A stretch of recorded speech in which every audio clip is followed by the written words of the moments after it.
वानर धर्म के रक्षक कभी धर्म के विरुद्ध नहीं होते। तुमने मुझे अपना भेद बताया, अब मेरा भेद भी सुनो। मेरा बल और निर्बलता, जीवन और मृत्यु सब मेरे ही पंखों में है। बहुत भोले हो पक्षी। मेरा असत्य सुनकर अपने सत्य का विवरण कर दिया।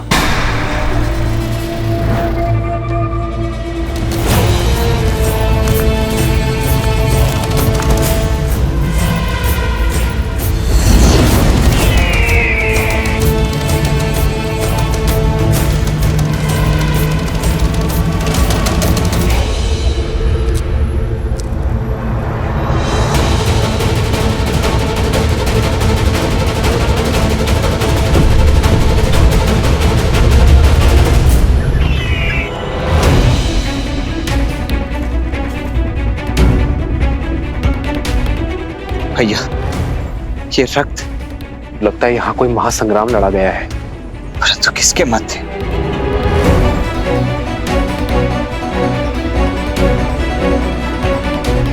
वो देखिए भैया, रक्त के चिन्ह उस दिशा से आ रहे, हमें भी उसी दिशा में चलना चाहिए।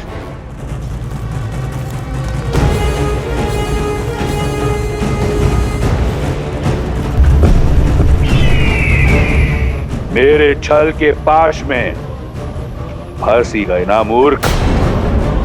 मृत्यु के लिए सच हो जाओ।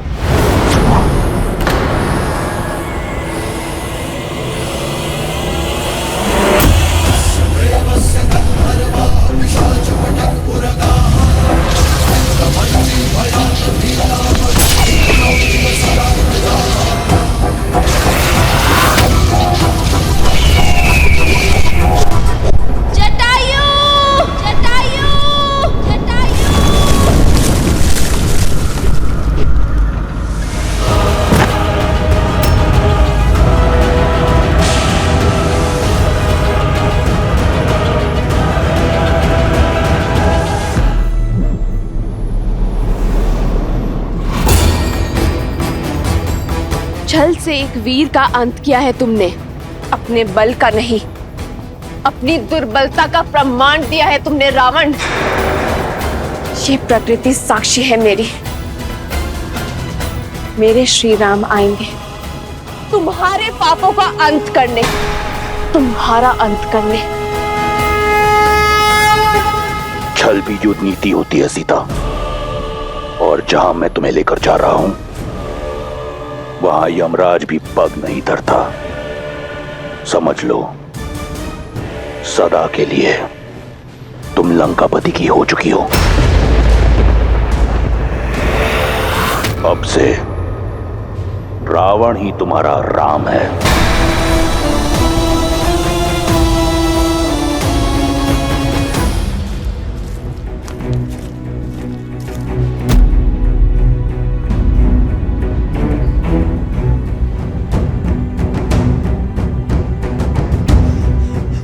लगता है किसी राक्षस ने पक्षी का रूप धारण किया है।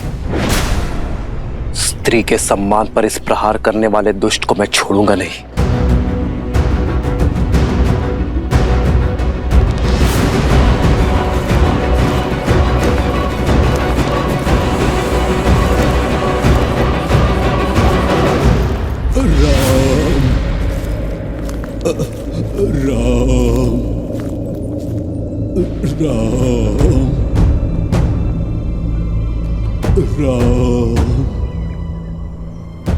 शीघ्र आओ लक्ष्मण। राम राम राम राम राम। ताछरी जटायु। राम ताछरी जटायु, उठिए ताछरी। ताछरी जटायु,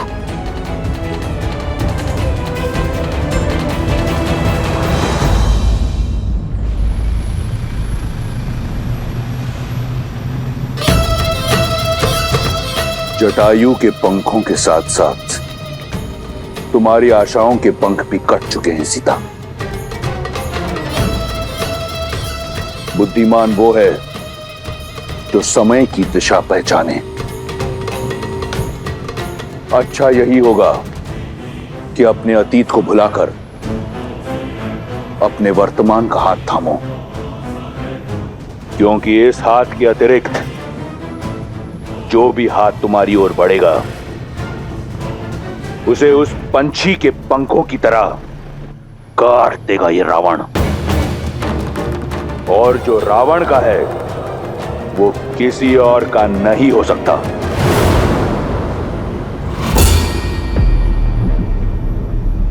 और जो मेरे राम का है वो उनसे कोई नहीं छीन सकता। तुम अपने बल से भले ही 10 लोग जीत सकते हो, किंतु सीता को कभी नहीं जीत सकते। रही बात मेरी आशा की, तो श्री राम पर मेरा विश्वास अटल है। वो अवश्य आएंगे मुझे खोजने, तुम्हारे पाश से मुझे मुक्त करने। बहुत भोली हो तुम सीता। तो सुनो, भविष्य तुम्हारे राम का तुम्हें ढूंढने तुम्हारे पीछे पीछे अवश्य आएगा तुम्हारा राम, परंतु उसके आगे उसकी असफलता चलेगी। तुम्हारे वियोग में तड़प तड़प कर मरेगा तुम्हारा राम, और धीरे धीरे तुम और ये संसार उसका नाम तक भुला देंगे। किसका? तुम्हारे राम का। क्योंकि ये संसार असफलता को स्मरण नहीं करता। इसलिए कहता हूं, मान लो मेरी बात, अन्यथा तुम कहां हो ये तो दूर, तुम्हारे साथ क्या हुआ इसकी भनक भी नहीं मिलेगी तुम्हारे राम को। भविष्य अपना सुन लो रावण। मेरे श्री राम आएंगे। जिस प्रकार घने मेघों को चीर कर सूर्य निकलता है, अपने अहंकार में मत, जिसे तुम कम आंकने की भूल कर रहे हो, जिसे तुम साधारण समझने का दुस्साहस कर रहे हो, वो मेरे श्री राम है, जो मुझे पाताल लोक से भी निकाल सकने में सक्षम।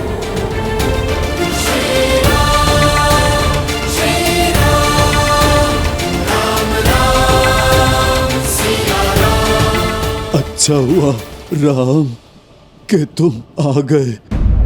तुम्हारी ही प्रतीक्षा में मेरे प्राण अटके थे। आपके साथ किसने ये अनर्थ किया? ताश्री, ये प्रहार किसने किया आप पर? मेरी पुत्री जैसी सीता के सम्मान पर क्षमा करना राम।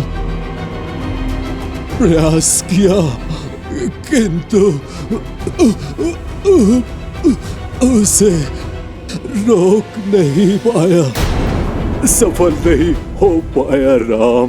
वो मेरी पुत्री सीता को ले जाने में सफल हो गया।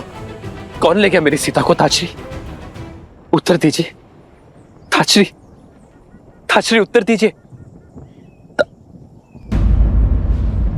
लक्ष्मण, लक्ष्मण की श्वास अब भी शेष है। शीघ्र ही वन में जाओ और रक्त रोकने में सक्षम जड़ी बूटियां लेकर आओ। जी भैया, थोड़ा जल भी ले आओ।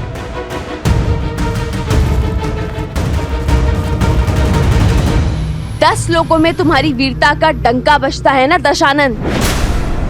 वीरता शब्दों में नहीं, कर्मों में झलकती है। और यदि तुम स्वयं को वीर समझते हो, तो अपना बल एक नारी पर क्यों दिखा रहे हो? क्यों मेरे राम का सामना करने से कतरा रहे हो? एक बार उनके समक्ष जाओ, सामना करो उनका युद्ध में, तब समझोगे कि वो कौन है और क्या है उनका अस्तित्व। जब मेरी बहन के अंग भंग हो रहे थे तो क्यों मौन था तुम्हारा राम? युद्ध की केवल एक नीति है, एक लक्ष्य, विजय। और विजय प्राप्त करने के लिए रणभूमि में उतरने की आवश्यकता नहीं। मैं तुम्हें नहीं हर रहा, राम की लज्जाजनक मृत्यु का प्रबंध कर रहा हूं। वो जो पत्थर बनी स्त्री को ताड़ता है, वो स्वयं अपनी पत्नी का मान नहीं जीत पाएगा, नहीं ढूंढ पाएगा उसे। और फिर लज्जा, ग्लानि, अपमान का त्रिशूल प्राण हर लेगा उसके।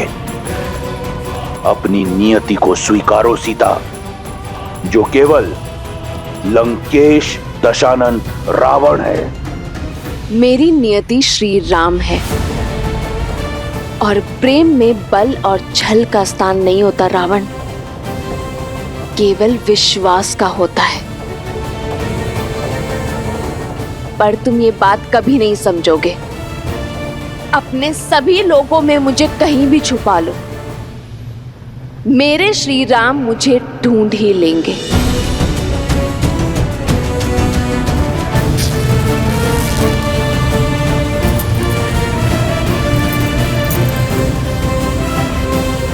कर लो जो करना है।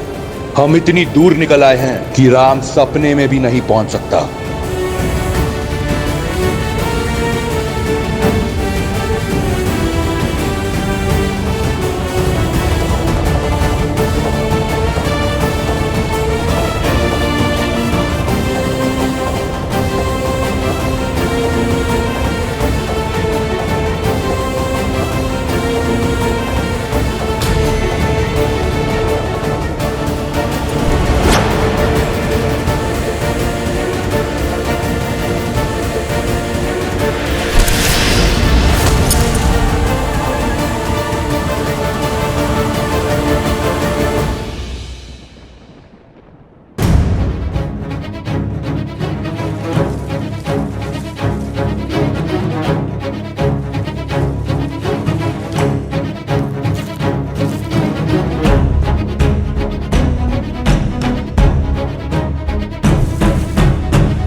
आपने एक पिता होने का, एक मित्र होने का, एक धर्मात्मा होने का, तीनों का कर्तव्य निभाया है। आप हमारे लिए पिता समान हैं, इसलिए अब मैं एक पुत्र होने का कर्तव्य भी निभाऊंगा।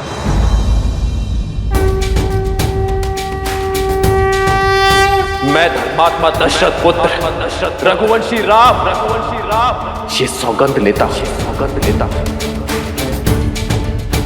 कि रावण तीनों लोगों में कहीं भी छुपा हो, मैं उसे खोज निकालूंगा। आपके इस बलिदान का मेरी सीता के हरण का मूल्य चुकाना होगा उसे।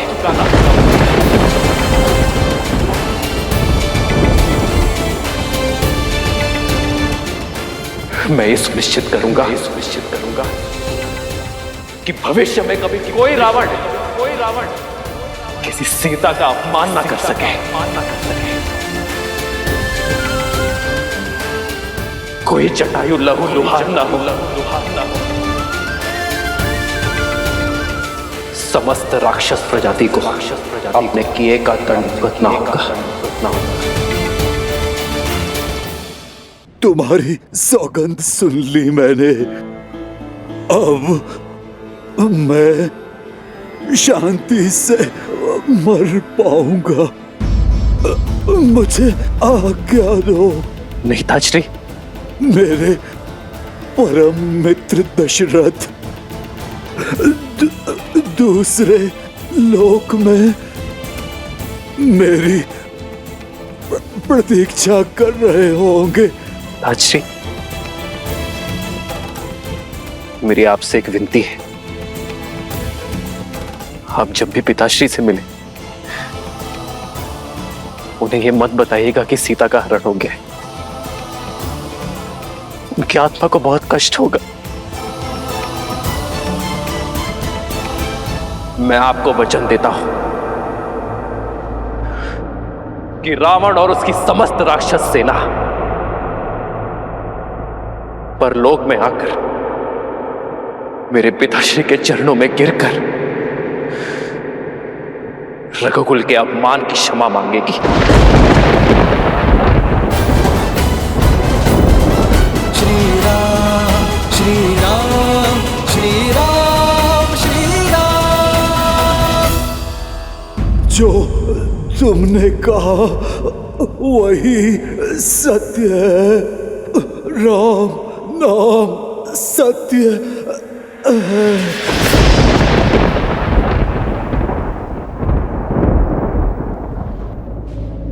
ताजश्री,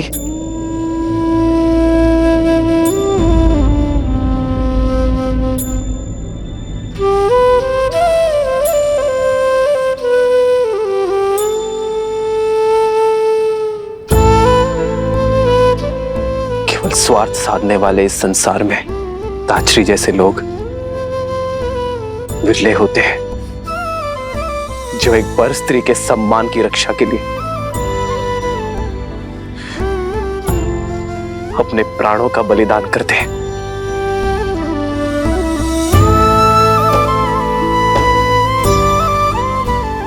चंदन की लकड़ियां इकट्ठा करो लक्ष्मण। हम सम्मान सहित ताजश्री का अंतिम संस्कार करेंगे।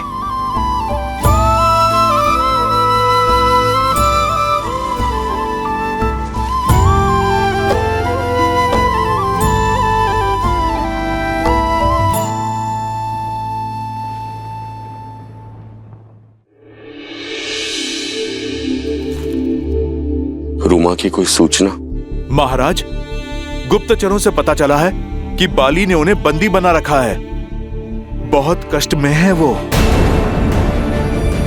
न जाने बाली के पापों का अंत कब होगा। प्रणाम महाराज सुग्रीव।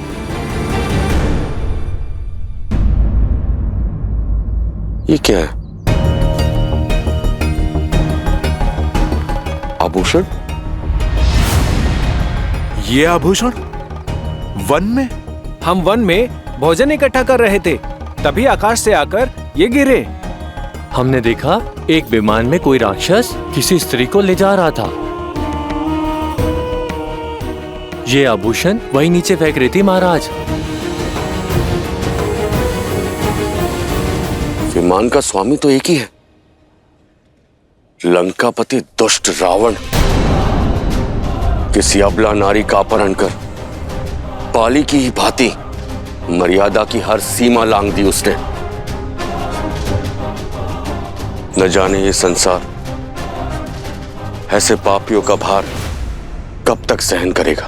पाप चाहे जितना प्रबल हो, उसका नाश निश्चित है।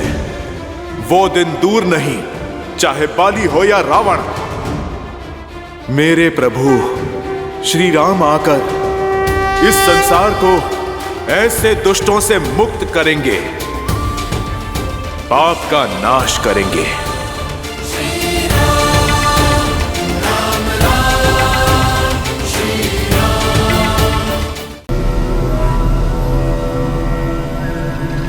और कोई आभूषण शेष है जिसे फेंककर राम को मार्ग दिखा सको? कहा था ना, तुम कहां हो ये जान भी नहीं पाएगा तुम्हारा राम। देखो इस विशाल सागर को कैसे पार करेगा तुम्हारा राम।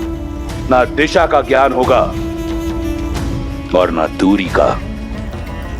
लंकेश के साम्राज्य में तुम्हारा स्वागत है सीता। पत्थरों की नहीं, शुद्ध स्वर्ण से बनी है मेरी लंका। यहां चारों ओर मेरे सैनिक पहरा देते हैं। यहां सागर भी मेरे आगे नतमस्तक है। क्या लगता है यहां आ पाएगा तुम्हारा राम? मुक्त कर पाएगा तुम्हें?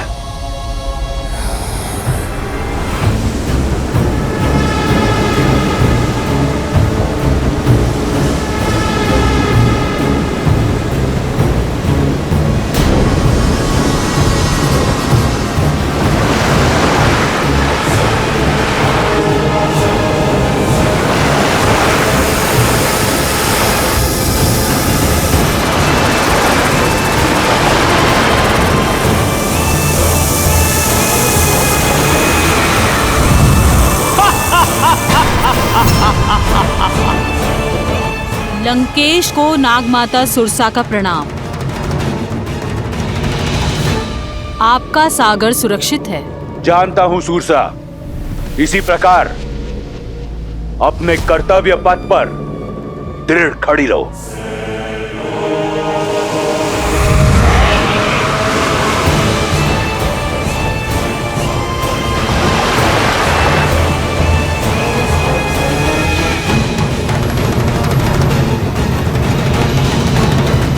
सूरसा है ये, जो आता है निगल जाती है।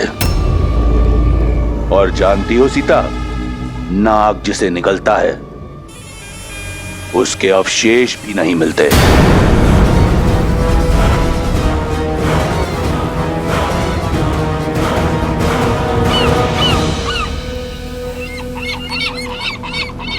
इन पक्षियों को देखकर कहीं आशा की उड़ान मत भर लेना सीता। रावण के अधिकार के सागर में पक्षी आप भले ही जाए, पार नहीं कर सकते।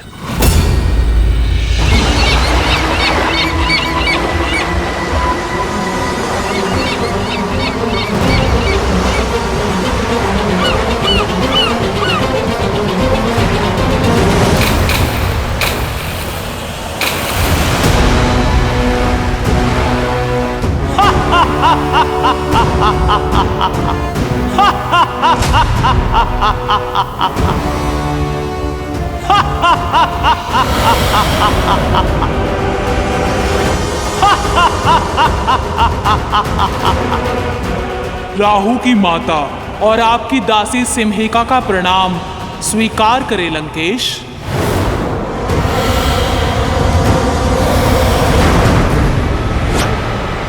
देखा रावण की शक्ति, रावण की लंका को, जहां ईश्वर भी पग धरने से पहले मेरी अनुमति लेते हैं। कैसे आएगा वो तुच्छ वनवासी यहां? कैसे ढूंढ पाएगा तुम्हें? यहां धरा से लेकर वरुण तक सब मेरे दास हैं। मारा जाएगा बेचारा वनवासी तुम्हें खोजने के प्रयास में। जिन श्री राम ने कितनों को महासागर से पार किया, वो अपनी सीता के लिए ये सागर अवश्य पार करेंगे रावण। जिनके स्पर्श से शीला में भी प्राण आ जाते हैं, उन्हें ये सागर स्वयं मार्ग देगा। सीता का विश्वास देख मेरे हृदय में आशा जगती है, किंतु उसकी पीड़ा से मन भर आता है महादेव। इतने जटिल सुरक्षा घेरे को भेद कर कैसे बचा पाएंगे राम सीता को?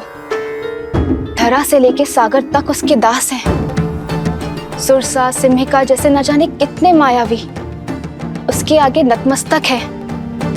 ऐसे में लंका में प्रवेश कर पाना मुझे असंभव प्रतीत होता है। देवी, पाप और अधर्म का सागर कितना भी अपार, कितना भी गहरा क्यों ना हो, पुण्य और सत्य का एक तिनका भी उसे पार करने में सक्षम होता है।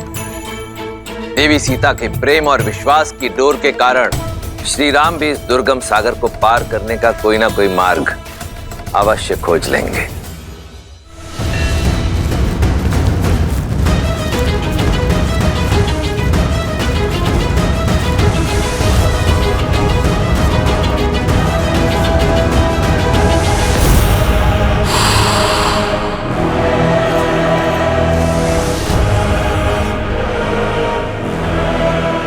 लक्ष्मण, हमें दूसरी ओर से जाना होगा।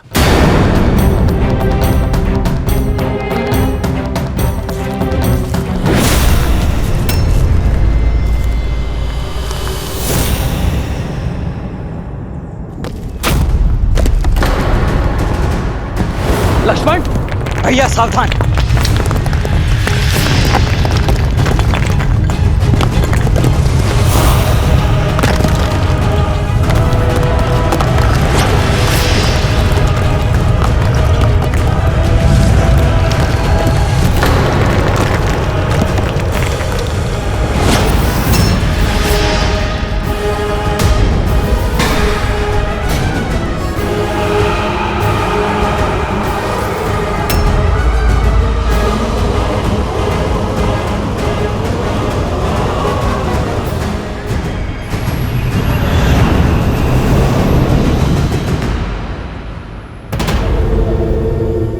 वन के दुखों का अंत हुआ। स्वर्ण लंका तुम्हें अनंत सुख और स्वागत देने को तत्पर है।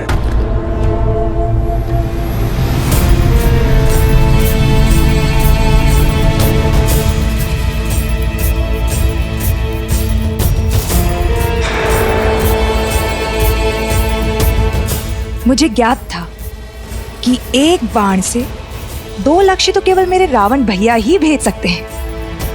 मेरे और मेरे पुत्र के प्रतिशोध के साथ साथ उन्होंने अपना प्रतिकार भी ले लिया।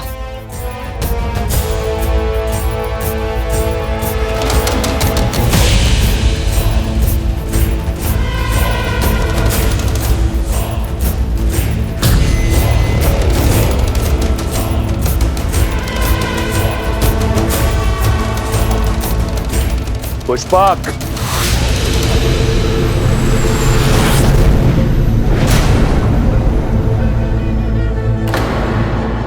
लंकेश कहाँ जा रहे हैं? पुष्पक,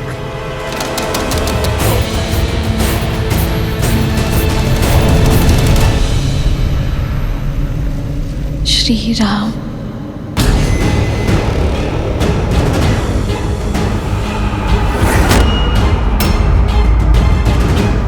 मृत्यु की मार्ग पे जा रहे हो, ना चीख रहे हो, ना भय से कांप रहे हो। कौन हो तुम जिसको मेरा भय नहीं? भय भी स्वयं जिससे भयभीत है, वो तुमसे क्यों भयभीत होगा राक्षस? ठीक से देखो, ये वही हैं जिन्होंने सहस्त्र गजों की शक्ति से युक्त ताड़का का वध किया, अति बलशाली विराट का संहार किया, हर और दूषण समेत 14 सहस्त्र राक्षसों को काल का भोज बना दिया।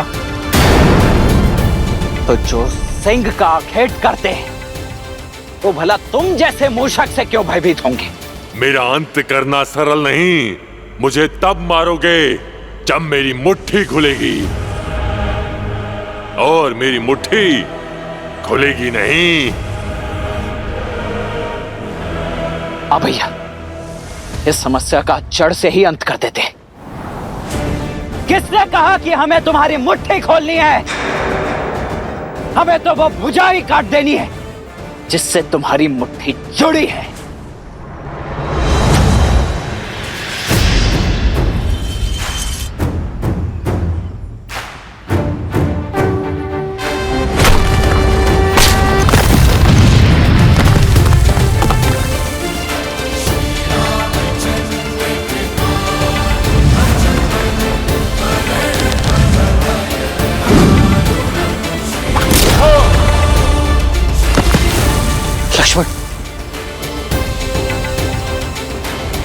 हे राम, हे लक्ष्मण, आपके इन तीरों से मुझे मुक्ति नहीं मिलेगी।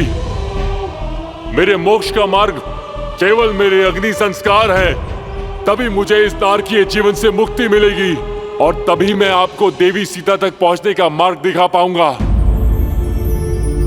सीते भैया, मायावी है ये, अवश्य छल कर रहा है। अंत कर देते हैं इसका। रुको लक्ष्मण, ये सीता को जानता है। तुम्हें कैसे ज्ञात है कि हम सीता को खोज रहे हैं? और कैसे जानते हो कि वो कहां है? मेरा ये शरीर भले ही राक्षसी हो, लेकिन मैं अंदर से गंधर्व हूं। मेरा नाम धानु था। मैं बहुत ही शक्तिशाली था और उसी शक्ति के मद में चूर होकर भयावह रूप लेकर ऋषि मुनियों को अलंकित करता रहा। और एक दिन अज्ञानतावश मैंने ऋषि स्थूलशिला को उत्पात दिखाया और उन्होंने मुझे इसी रूप में रहने का श्राप दे दिया और क्षमा मांगने पर मुक्ति का मार्ग बताया। और जब श्री राम अपने भाई लक्ष्मण के साथ माता सीता को खोजने आएंगे, तभी होगा मेरा मोक्ष। रूप चला गया किंतु शक्ति का अहंकार नहीं गया। इंद्रदेव को युद्ध के लिए ललकारा था मैंने, और जब उनके वज्र के प्रहार से मेरा सिर मेरे पेट में घुस गया, तब से ये धानु कबंध कहलाने लगा। वर्षों से अपने मुक्तिदाता श्री राम का ही मार्ग देख रहा हूं मैं। तो अब मुझे मेरी सीता का पता बताओ। बताओ कि वो कहां है, किस हाल में। उसके लिए आपको मुझे इस राक्षस देह से मुक्त करना होगा। तभी अपने दिव्य दृष्टि से आपका मार्गदर्शन कर पाऊंगा। शीघ्र ही मुझे जीवित जलाकर मुक्त कीजिए श्री राम। नहीं, किसी को जीवित जलाना महापाप की श्रेणी में आता है। ये मैं नहीं करूंगा। किसी के कष्टों का अंत करना पाप नहीं पुण्य है श्री राम। अब और विलंब मत करिए, मुझे मोक्ष दीजिए ताकि मैं आपको देवी सीता का समाचार दे सकूं।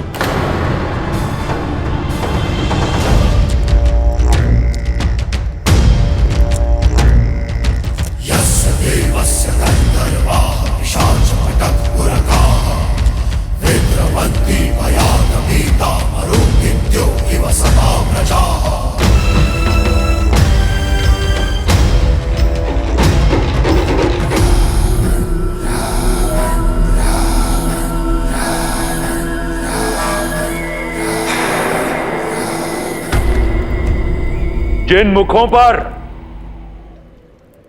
राक्षस विजय का अभिमान होना चाहिए, उन पर प्रश्न चिन्ह का प्रतिबिंब क्यों दिख रहा है मुझे?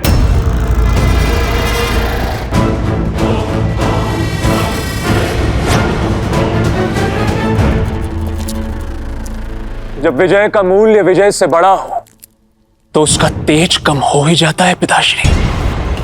किंतु यदि आपकी इच्छा वास्तविक विजय प्राप्त करने की है तो मुझे आज्ञा दीजिए। मैं राम और उसके भाई लक्ष्मण को अपने शौर्य से परास्त करके यहां आपके समक्ष बंदी बनाकर लाता हूं। आपके चरणों में गिराकर उनसे उनके प्राणों की भिक्षा मंगवाता हूं। किंतु एक शक्तिहीन एकाकी स्त्री को यूं छल से विवश करना, यह विजय नहीं है पिताश्री, कदापि नहीं। और जिस विजय में शौर्य की गरिमा ना हो, वो विजय आपको शोभा नहीं देती। मेघनाद, मुझे युद्ध ज्ञान मत दो। साम, दाम, दंड, एक सभी ज्ञानों का ज्ञाता हूं मैं। तुम्हारे जन्म की किलकारी से बहुत पहले रावण की विजय का डंका बजता आया है। इस राक्षस साम्राज्य को स्थापित करने के लिए न जाने कितने युद्ध लड़े हैं मैंने, परंतु सारे युद्ध युद्ध भूमि में नहीं लड़े जाते। सीता का हरण एक युक्ति है, एक रणनीति है जो तुम्हारे आयु और अनुभव से बहुत परे है। इसलिए मौन रहो। सीता लंका के योग्य है। चाहे वरण से चाहे हरण से।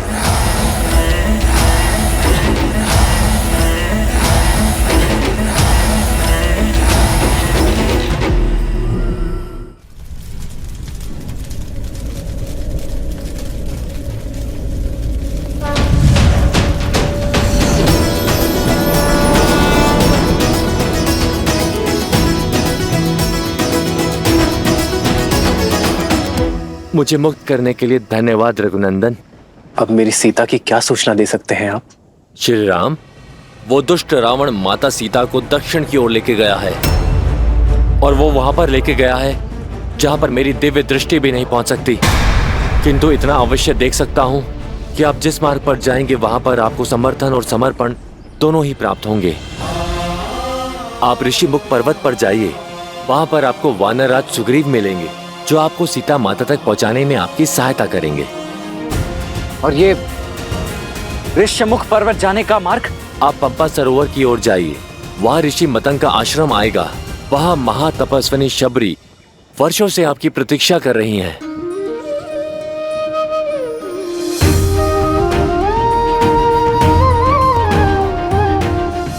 उनकी प्रतीक्षा का अंत भी होगा और साथ ही साथ आपकी आगे की यात्रा का आरंभ भी होगा।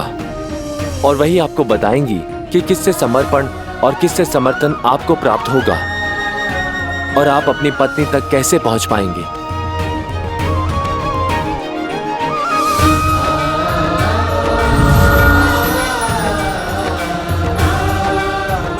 लक्ष्मण, हमें शीघ्र अतिशीघ्र माता शबरी तक पहुंचना होगा। जी भैया।